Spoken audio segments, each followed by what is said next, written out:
ఇవ్వాలి కనీస వేతనం 26,000 రూపాయలు అమలు చేయాలి. మున్సిపల్ కార్మికులకు పిఆర్సీ అమలు చేయాలి. మున్సిపల్ కార్మికులకు పిఆర్సీ ఇవ్వాలి. మున్సిపల్ కార్మికులకు కనీస వేతనం 26,000 రూపాయలు కల్పించాలి. మున్సిపల్ కార్మికులకు ఉద్యోగ భద్రత ఇవ్వాలి. ఈఎస్ఐ పిఎఫ్ జిందాబాద్ సిఐటియు జిందాబాద్ సిఐటియు ఇవ్వాలి. కనీస వేతనం 26,000 రూపాయలు అమలు చేయాలి. మున్సిపల్ కార్మికులకు పిఆర్సీని సిఐటియు సంగారెడ్డి జిల్లా కార్యదర్శి.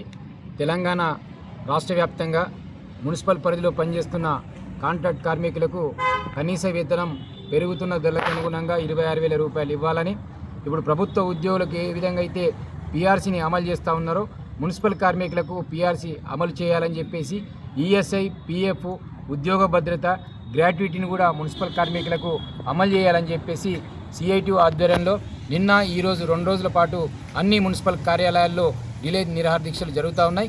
ఇప్పటికైనా ప్రభుత్వం వీళ్ళ సమస్యలు పరిష్కారం చేయాలని చెప్పేసి మేము డిమాండ్ చేస్తూ ఉన్నాం. ఎన్నికల సందర్భంలో కాంగ్రెస్ ప్రభుత్వము మున్సిపల్ కార్మికులకు కనీస వేతనము, ఉద్యోగ భద్రత, పర్మనెంట్ అంశాలను మేము పరిగణలోకి తీస్తామని చెప్పేసి హామీ ఇచ్చి 2.5 సంవత్సరాలు అయింది. ఎక్కడేసిన గొంగడి అక్కడే ఉంది. మున్సిపల్ కార్మికులు అంటే ఇంత చిన్న చూపు అని చెప్పేసి మేము ప్రభుత్వాన్ని అడుగుతూ ఉన్నాం, ప్రశ్నిస్తూ ఉన్నాం. ఇవాళ మున్సిపల్ కార్మికులు ఉదయం నుండి రోడ్లు క్లీన్ చేస్తూ చెత్తని తీసుకుపోతూ ఉన్నారు, డ్రైనేజ్ని క్లీన్ చేస్తూ ఉన్నారు. ఇవాళ వాటర్ కానీ, ఎలక్ట్రిసిటీ కానీ, ఇవాళ డంప్ యార్డ్ కానీ, హరితహారం కానీ అనేక రకాల పనిచేస్తూ ఇవాళ పట్టణ ప్రాంతంలో అద్దంగా తయారు చేస్తే ప్రభుత్వానికి అవార్డులు వస్తూ ఉన్నాయి.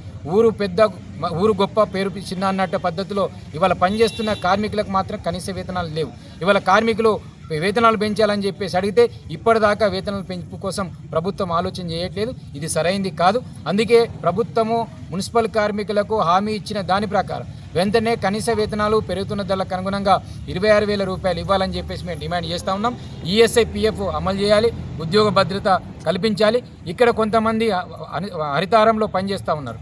ఇవాళ పని ఉన్నన్ని రోజులే వాళ్ళకి పని చేపిస్తున్న పరిస్థితి, తర్వాత ఇవాళ పరిస్థితి ఏందని చెప్పేసి పద్ధతిలో మేము అడుగుతూ ఉన్నాం. అందుకే మున్సిపల్ అధికారులు కానీ, పాలక మండలి కానీ వాళ్ళు దృష్టిలో పెట్టుకొని వాళ్ళకు లైఫ్ ఇవ్వాలని చెప్పేసి వాళ్ళని కూడా మున్సిపల్లో పర్మనెంట్ పద్ధతిలో ఆలోచించాలని చెప్పేసి మేము కోరుతా ఉన్నాం. ఈ సమస్యలు ప్రభుత్వం ఆలోచించి పరిష్కారం చేయకుంటే రాబోయే కాలంలో ఖచ్చితంగా రాష్ట్ర వ్యాప్త ఉద్యమానికి సిద్ధమని చెప్పేసి హెచ్చరిస్తా ఉన్నాం. కష్టపడి పట్టణాన్ని అభివృద్ధి చేస్తూ మరి అద్దంలా తయారు చేస్తున్న కార్మికులు మాత్రం కనీస వేతనం లేదు. ఇవాళ కార్మికులు అడుగుతున్నది గొంతెమ్మ కోరికలు కాదు.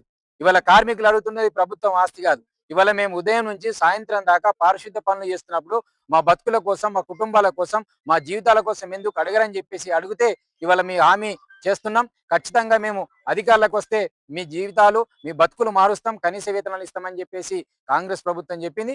2.5 సంవత్సరాలు అయింది. అందుకే మేము ప్రభుత్వానికి ఒకటే అడుగుతా ఉన్నాం, ఇవాళ మీ ఇచ్చిన హామీని అమలు చేయాలి. రెండవది, ఇవాళ అవుట్సోర్సింగ్ లో పనిచేస్తున్న కాంట్రాక్ట్ కార్మికులకు పిఆర్సీని అమలు చేస్తే కనీస వేతనం వచ్చే అవకాశం ఉంటుంది.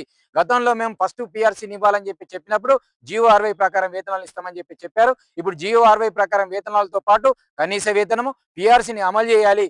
రెగ్యులర్ గా ఇచ్చే ఈఎస్ఐ పిఎఫ్ ఉద్యోగ భద్రత కల్పించాలి. లేనట్టయితే రాష్ట్ర వ్యాప్తంగా ఖచ్చితంగా మరో పోరాటానికి సిద్ధమవుతామని చెప్పేసి ప్రభుత్వాన్ని హెచ్చరిస్తా ఉన్నాం. ఇప్పటికైనా ప్రభుత్వం ఆలోచించి ఇవాళ పారిశుద్ధ్య కార్మికులకు ముఖ్యమంత్రి గాని, మంత్రివర్యులు గాని మరి ఏదైతే హామీని ఇచ్చారో హామీని అమలు చేయాలని చెప్పేసి మేము కోరుతా ఉన్నాం. లేకుంటే ఖచ్చితంగా రాబోయే వర్షాకాలంలో మా మున్సిపల్ కార్మికులు అంటే ఏందో, మరి మున్సిపల్ కార్మికుల యొక్క సత్తేందో ప్రభుత్వాన్ని చెప్పవలసిన పరిస్థితి వస్తుంది. మున్సిపల్ కార్మికులు అంటే పారిశుద్ధ్య కార్మికుడు ఇవాళ రోడ్ల మీద పని చేస్తాడు, చెత్త తీస్తారు, ట్రాక్టర్ పని చేస్తారు, వీలేం చేస్తారని చెప్పేసి అనుకుంటున్నారేమో. చిన్న చూపు చూడొద్దు. ఇవాళ మున్సిపల్ కార్మికులు పని చేస్తేనే అవార్డులు వస్తా ఉన్నాయి. మున్సిపల్ కార్మికులు పని చేస్తేనే ఇవాళ పట్టణాలలో వాసన లేకుండా ఉండే కార్యక్రమం కనపడతా ఉంది. మున్సిపల్ కార్మికుని చిన్న చూపు చూడొద్దు. మున్సిపల్ కార్మికుని యొక్క సమస్య పరిష్కారం కోసం ప్రభుత్వం ఆలోచించాలి. లేనట్టయితే ఖచ్చితంగా రాబోయే కాలంలో రాష్ట్ర వ్యాప్తంగా మరో పోరాటానికి సిద్ధమవుతామని చెప్పేసి హెచ్చరిస్తా ఉన్నాం.